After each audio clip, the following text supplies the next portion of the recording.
I'm Mark Seifter. And I'm Linda Zives Palmer. And this is Arcane Mark.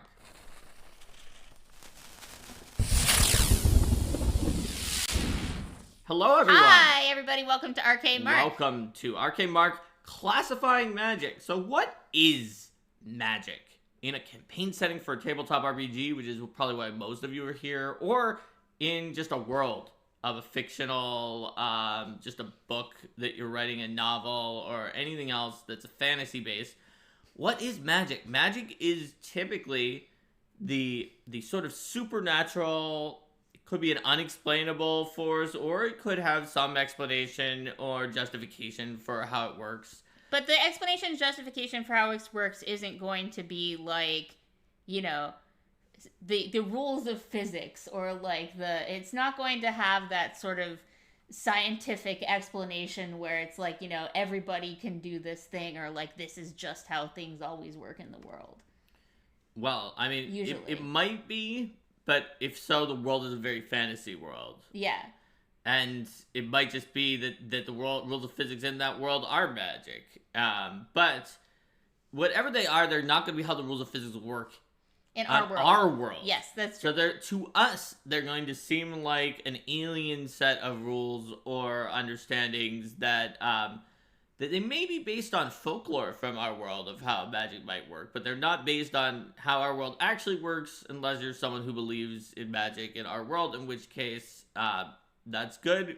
Like, people could have their own beliefs. I'm not saying that your belief is wrong. Just from my perspective, magic does not exist on Earth.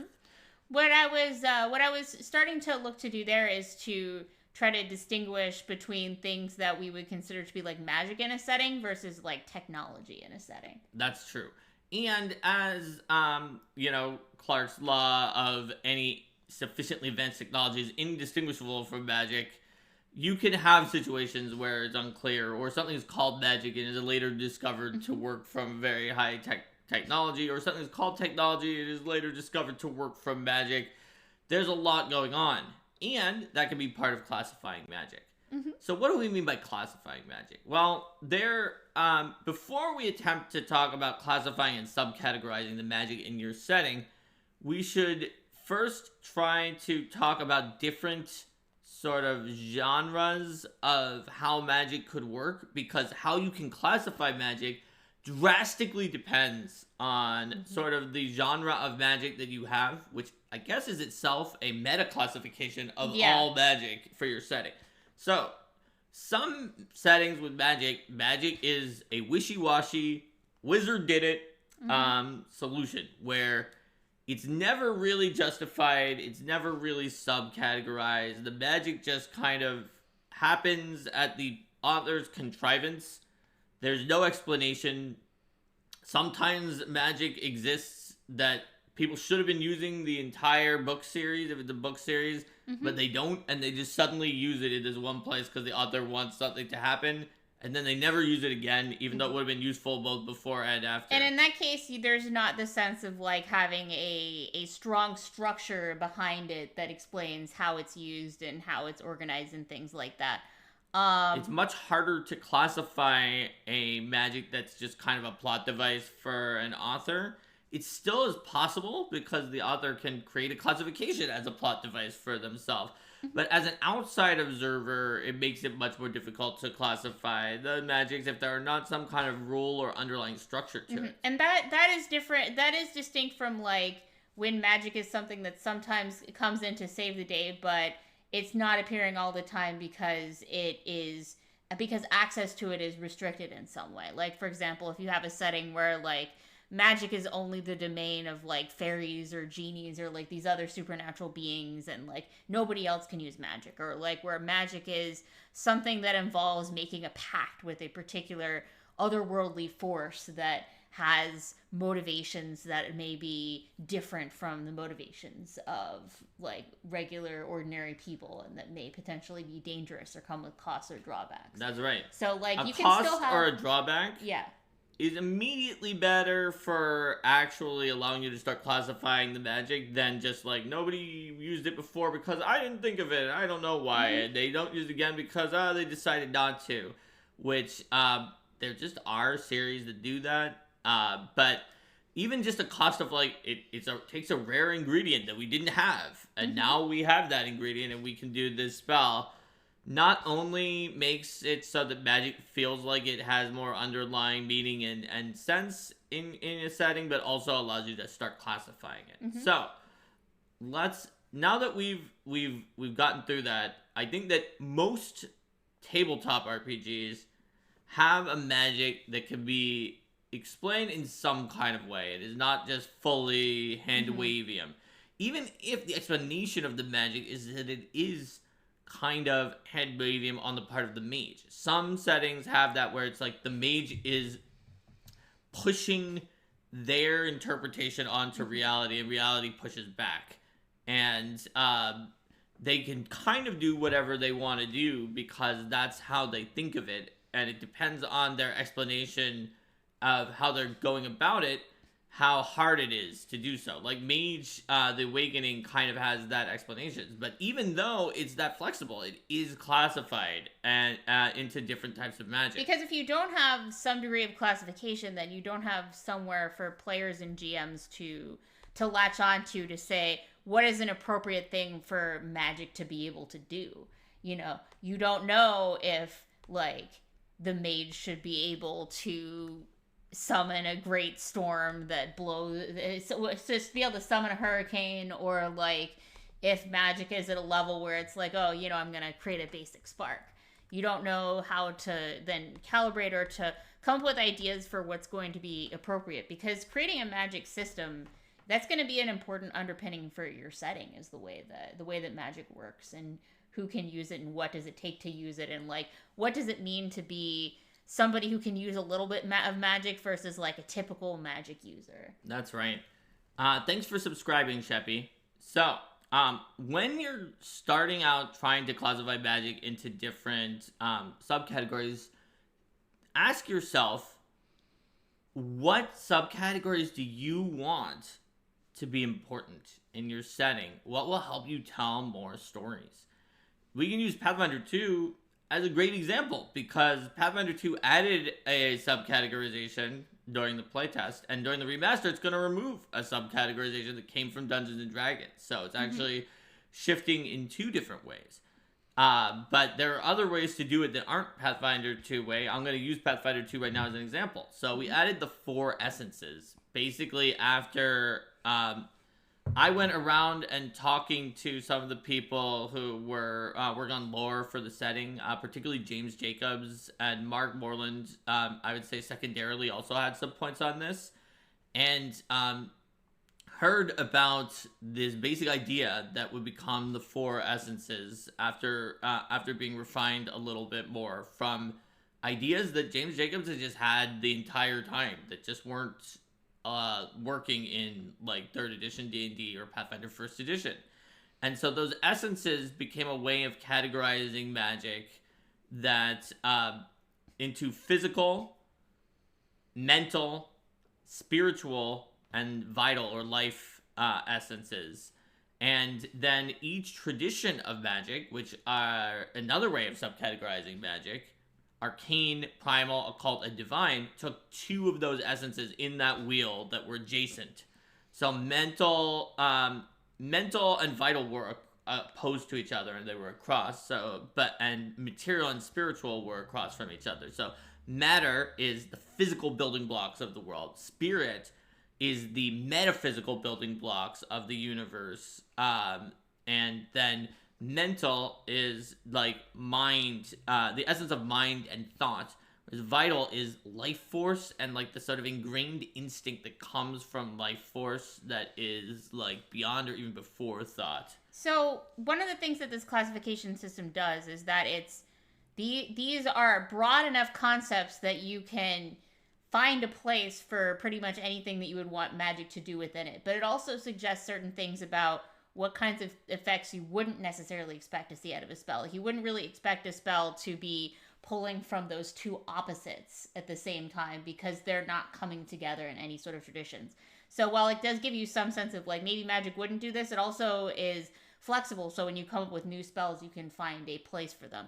Also, it gives you a way to make different spellcasters feel different in what they have access to, that is also easier to implement than like, for example, the Pathfinder First Edition system, where every single class would have its own spell list. Now you don't have to do that, because you can say, well, there's not something metaphysically about like druids that makes them like different from like a hunter who has, or like a ranger who has spells or whatever. You know, it's not something metaphysical, or like a cleric versus an orc or whatever, that the well of power that they're tapping into is the same. It's more that they tap into it in a different way. And sure, you can have like things where people have abilities from their classes that add a few more spells based on something that they're in contact with, that customizes, but that baseline is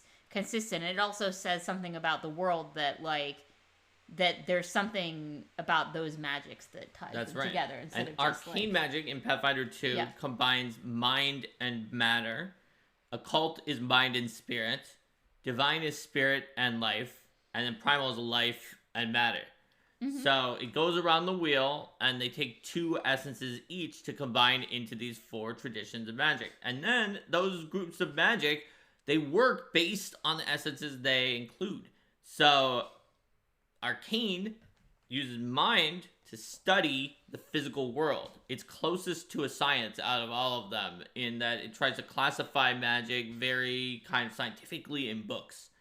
Whereas occult uses mind to try to get to spiritual, which is more metaphysical. That means it's about stories and connections and the sort of effects that a song might have on you, and folklore, as opposed to like hard theses that you write down. Mm-hmm. But then you have divine, which is about instinctual faith from life force that comes to the metaphysical, the beyond our realm, faith in the beyond, instinct of the beyond. Whereas primal is matter and life, so it's about instinct and faith directed towards the physical world, the material world that's around us. So this allows, the 4 essences allow for combination into 4 traditions that also categorize magic. So those were added in Pathfinder 2. Mm-hmm. Now in the remaster, they're removing the 8 schools of magic. These are a traditional classification system that came from Dungeons and Dragons like a long time ago, that split up magic based not on a philosophical division. That's right. I was going to say this, but I forgot because we got distracted from some of the other things. But there's a way to classify classifications. Some classification systems are based on a effects-first classification. Mm-hmm. That's where the 8 schools of magic are an effects-first classification, where it's just like, it doesn't matter how you got there. Essentially, what you're doing is how magic is determined. Whereas the 4 traditions and the 4 essences are kind of like a justification first. So like, where does it source first? Yeah. A source first classification of magic. So where does this magic come from is the question there. And you can see that because of the fact that haste is actually on both mental and mind-based spell lists, because you could, the source of the haste could be that you sped up their brain so that they could process things faster, or that you just speed up their body so it can move faster. Yes. So therefore, that puts it on every spell list except divine, which doesn't have either of those 2 things. That's source first. But when you're going effect first with schools, you'd be like, okay, this is a ball of fire, so it's evocation. Yes, because evocation is like blasty things. Is it a pillar of flame that came from a metaphysical source in a spiritual realm? Okay, it's evocation. Is it a pillar of flame that's like is it like a ball of fire that came from like the elemental plane of fire? Okay, it's evocation still, or you could, in that case, change it to conjuration, which is the one that brings things over. But in that case, you run into an identity crisis, which was a big problem in Dungeons & Dragons 3.5, where Conjuration just actually stole multiple other schools, and then the other schools didn't deserve to exist. Yeah, and then Because you had Conjuration would do everything they could do and everything it could do. and then transmutation was like, well, it's easy to describe something as changing a thing into something else. Transmutation was a big problem in Pathfinder 1 and also D&D 3.5 because it was pretty balanced in how many spells it had in like the core rulebook for Pathfinder 1. Mm-hmm. But basically, and something I discovered when I was at Paizo working on spells for new books, because I would be constantly changing things away from transmutation. Basically, when you send people out, like freelancers, they're just like, write any 20 spells you want. Chances are that of those 20 spells, at least 5 of them will come back as transmutation, because changing something in any way is a way you could describe anything. You could have described a fireball as changing the temperature. And so therefore, like, it's very easy to overprescribe transmutation to just about anything. Like, whereas like something like divination is you're gonna see a lot less often coming up in something like that. Also, divination ran into issue. Divination being the magic of information and knowledge and figuring things out. Mm-hmm. It ran into issues because of the existence of enchantment, the school of like mind control and mind affecting stuff mostly. And I say mostly because there was other mind control, mind affecting stuff that wasn't in there in a traditional D&D and Pathfinder 1. For example, fear was just like randomly in necromancy because it's like, oh, dead things are scary. Yeah. In Pathfinder 2, that changed. But the problem was that conceivably a lot of spell effects that like you could claim were divination could easily be claimed by enchantment because it kind of had all the mental stuff. Yeah, so like default. if you're reading someone's mind, is that like a mind thing or is it like a divination? Or like when you're blasting someone's mind, you could describe it in a way that's enchantment very easily because almost everything is enchantment. But you could like reflavor it to say you sent a torrent of too much information into their mind for them to process. And then it could be divination. But you have to go out of your way to make it divination. Mm-hmm. Then there's necromancy, which was kind of death magic. And in some editions of Dungeons & Dragons and Pathfinder, it did not include life magic and healing. Because that was actually also in Conjuration, which ate everybody's lunch. Mm-hmm. In others, it did include healing. And in Pathfinder 2, it does include healing because it wanted to have some more stuff. Abjuration, which was the protection school of protection, so effect first, anything protective would be abjuration. On the other hand, in some editions of D&D, Conjuration just had a bunch of protective spells too.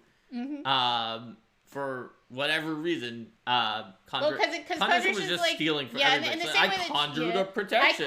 Did I cause something to come into being, or did I transform something? Those two ideas are so meaty that they typically like swallow other things. Yes. If you're not watching closely. Now, necromancy was just a very solid classification that was both effect and source based. Mm-hmm. Illusion as well.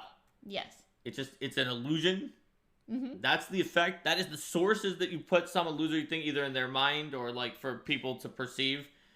And honestly, those two are the ones that just like deserve to be a subclassification in many magic systems, and that's why illusion is said to still exist in the remaster. I think necromancy doesn't, but we all kind of know that there are some things that are still necromancy, even though like if you remove evocation, then it doesn't really, it's fine. It's just like you have fireball blasts and you have other blasts and they don't have to have evocation.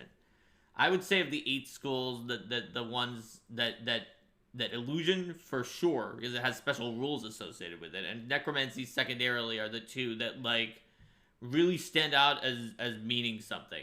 Mm-hmm. And there are some subcategories that are now traits in Pathfinder 2 that really are important, like polymorph. Totally still important, but transmutation, not as much anymore.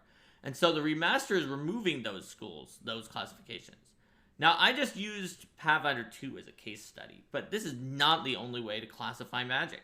You can classify magic however you want, and you can even do that with the same spells that exist in Pathfinder 2 or whatever your favorite game is, or you can make new spells. In fact, it's exciting and fun to classify in new ways. For example, let's say you wanted to classify things based on elements. Well, the elementalist spellcaster like sort of does that. It at least creates a new tradition. That's a new classification that has some elemental spells in it, and then just says add any spell that has this trait. But what if you wanted to go beyond that? What if you wanted to do something that's similar to the thing that Jessica Redicott and I were talking about in a Roll for Combat Live episode, where you might want to just be like, no, like the entire classification for spells in this setting is elementally based. We don't even have arcane, divine, occult, and primal. We have like fire. Mm-hmm. And we don't have an elementalist list. We have fire. And some things are considered fire. And it's not just the fire things that are considered fire. They're just like, we're going to tear out some chunk of the spells and those are going to be fire. Yeah. And some chunk of the spells in our setting are going to be water. And so on. You can do that. And what you should do if you're creating a new classification, especially if you're using existing spells, is start by coming up with traits and words and thoughts that you associate with each of your classifications. So obviously an elemental classification that's like elementalist, where it's just like these spells are literally elemental spells that have fire and water, is effects based. Effects first. But in the case where we were like, we're going to make all magic be based on elements, even the ones that don't seem to have an element, then you're gonna need to see. Yeah, you're gonna need to think about things like, you know, what when magic has to do with ideas like growth or regeneration or things like that. Where does that go? You know, some systems might put that in water, or some systems might put that in wood. Yes.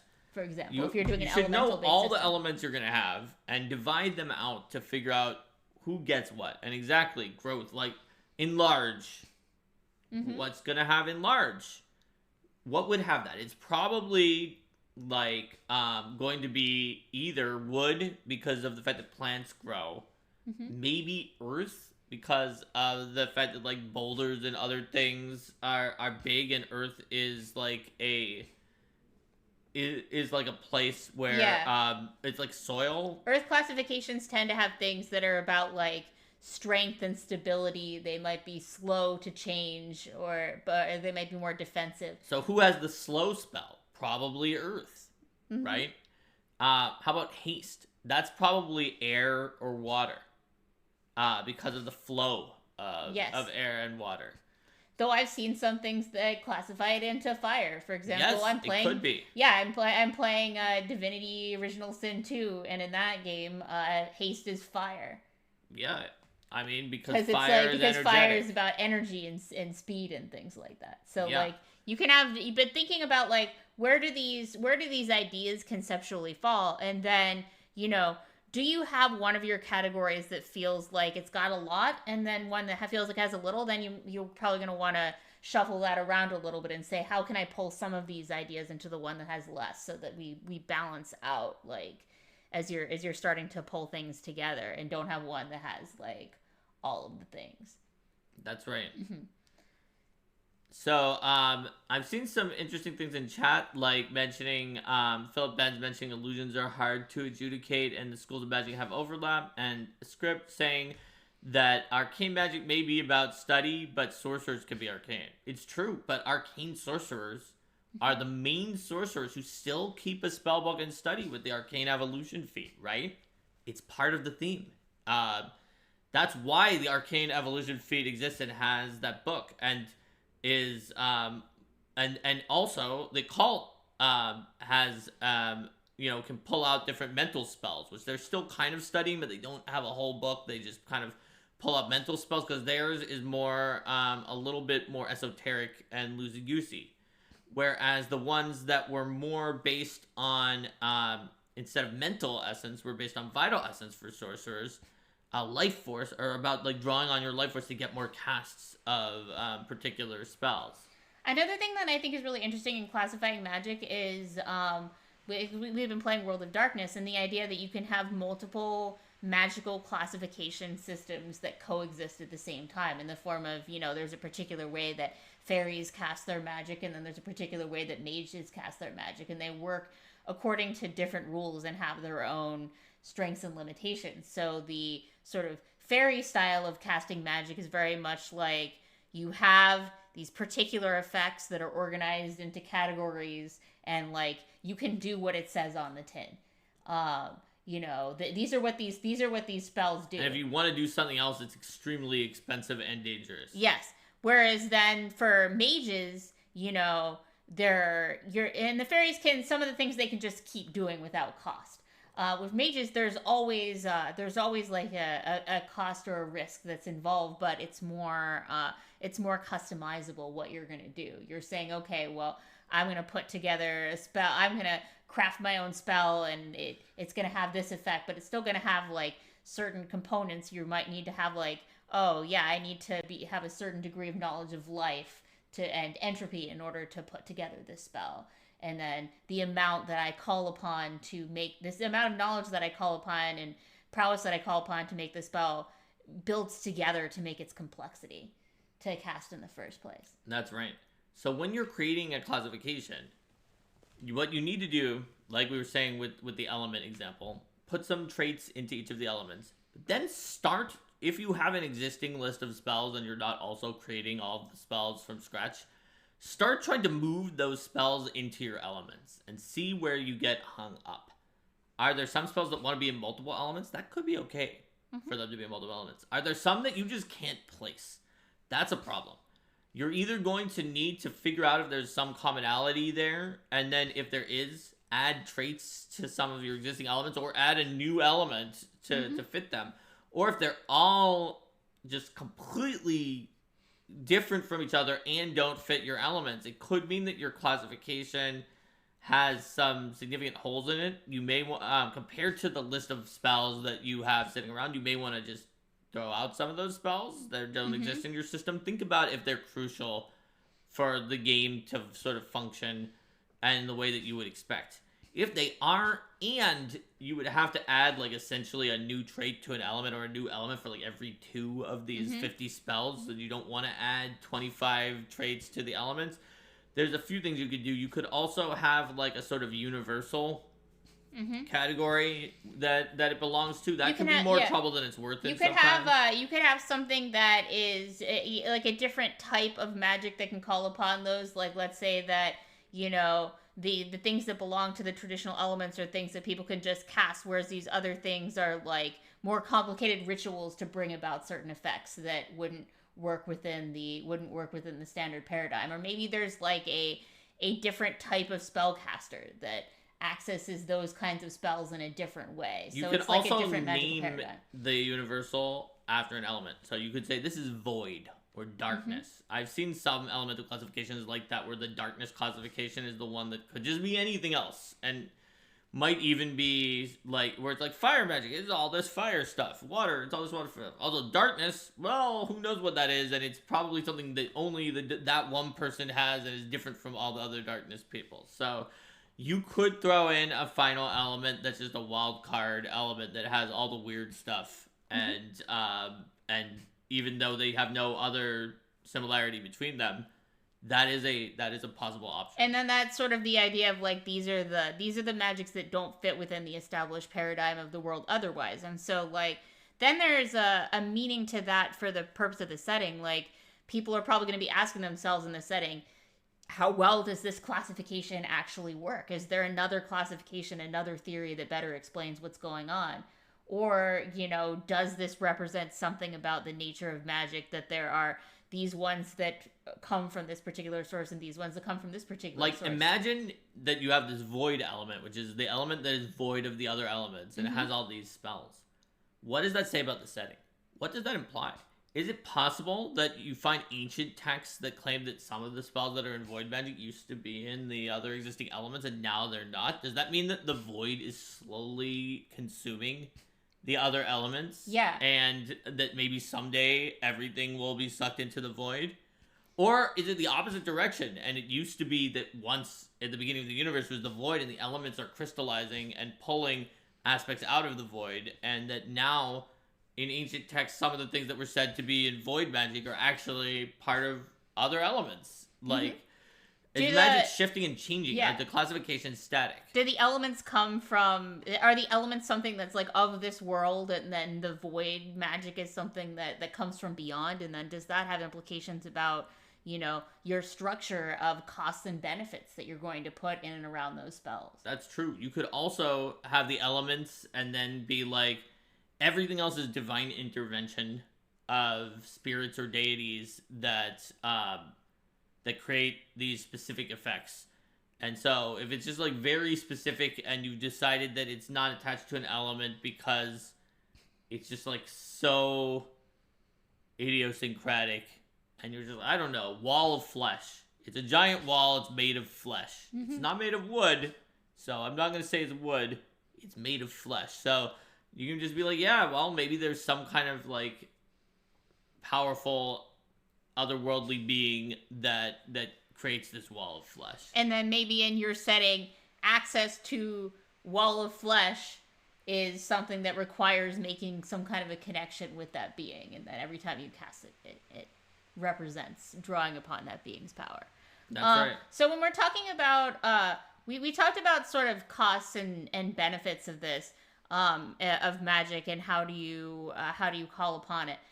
There's also, I was thinking about like classifications in terms of like Vancian casting versus other forms of spell casting, and how that builds into things. So like that is actually how you classify spell casting, which is different than classified magic, because depending on how magic works in your world, it may or may not have an influence on how spellcasting works. For example, like the Pathfinder spellcasting classification or magic classifications would still be the same whether or not you removed all prepared spellcasters from the world and only had spontaneous spellcasters, or even replaced them all with the flexible prepared spellcasters from Secrets of Magic. Mm-hmm. So it's sort of a separate but related issue, which is, now that we know what magic is and what the spells do, how do people have access to them? Even if people had access to the spells by virtue of, like,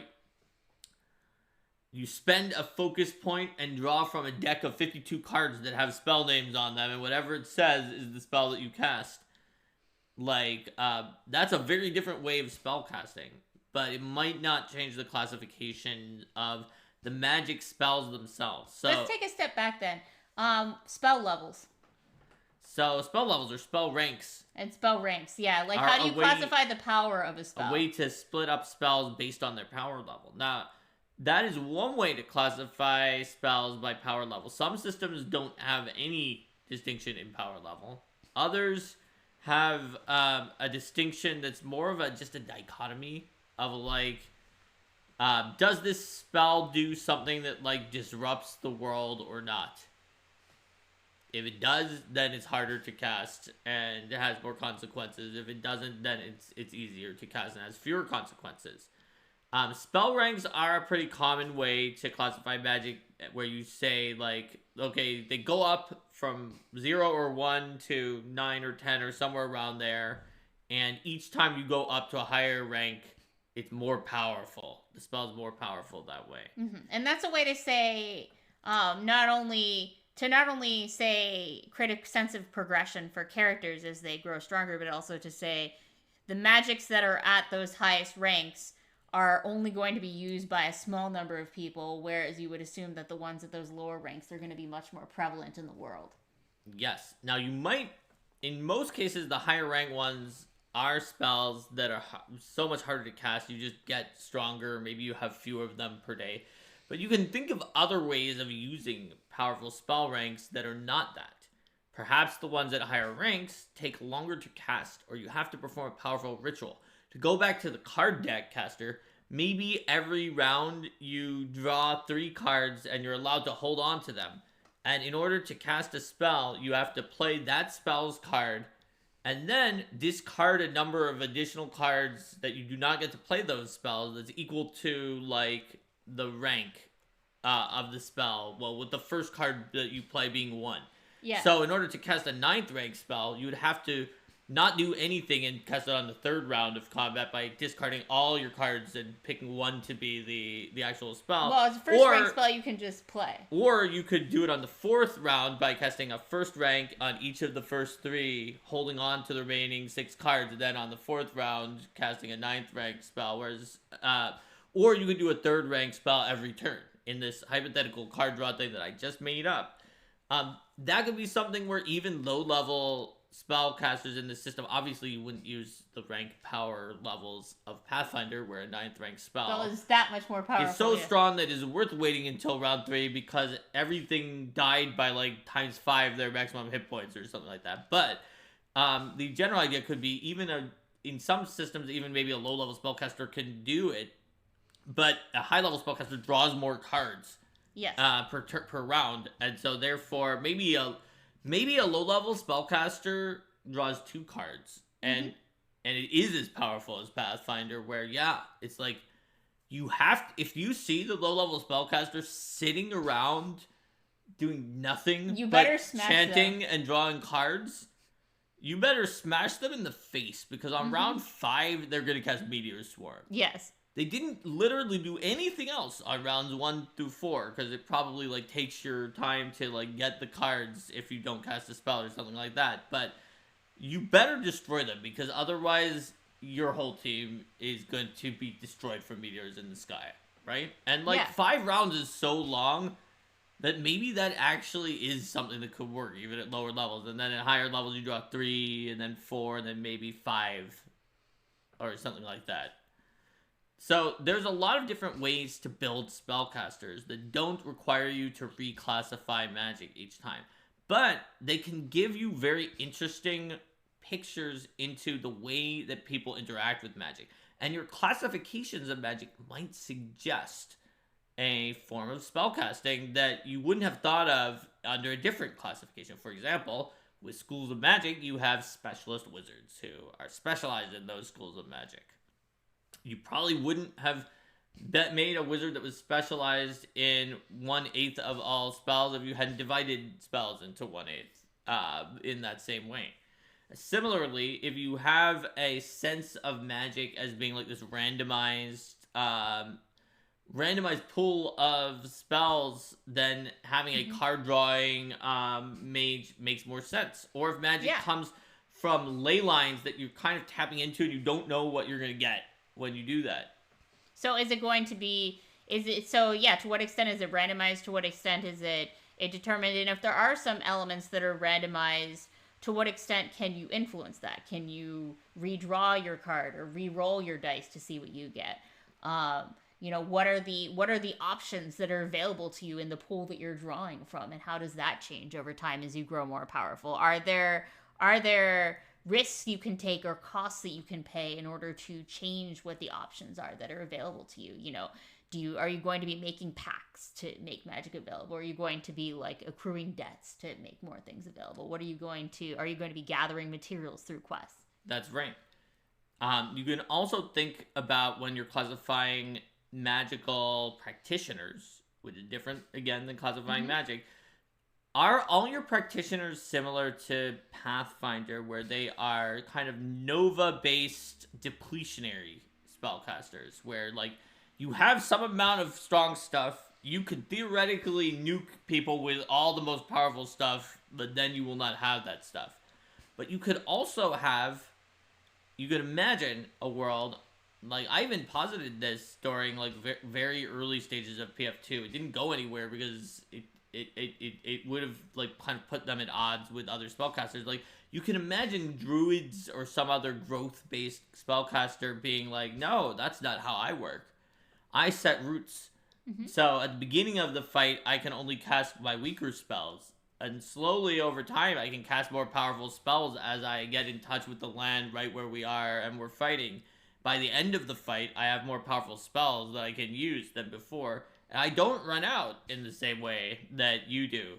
It's just that I can't Nova. I have to start with something weak and I grow and build up to something stronger. Or like what you have going on with the Eldamon classes, where the idea is that like you have a cycle and then you need to recharge. That's right. Rather than saying like, oh, you have a certain number of spells per day. You have basically gotten your powers to the point where you can use each one of them, but then they destabilize the elements in the area, and you have to restabilize the elements and refresh your powers by doing something. Like if you're fire, you're just like, I will drink the flames around me or something like that. And then at that point, the fire elements are ready again, and you can do all of your powers again. So there are many different ways to classify magical practitioners that are different than the ways of classifying magic itself in the setting. And they can intertwine, they can each inspire the other in different ways. So Eldamon's powers are classified into 20 different elements. Mm-hmm. That helps to inspire exactly how they use their powers as well. So I think I said most of the things I wanted to about classifying magic and classifying the practice of magic. Do you have any other tips for people, Linda? No, that sounds good. All right. So let's say bye to YouTube and then do our outro with Twitch. Bye, YouTube. See you next time. Bye!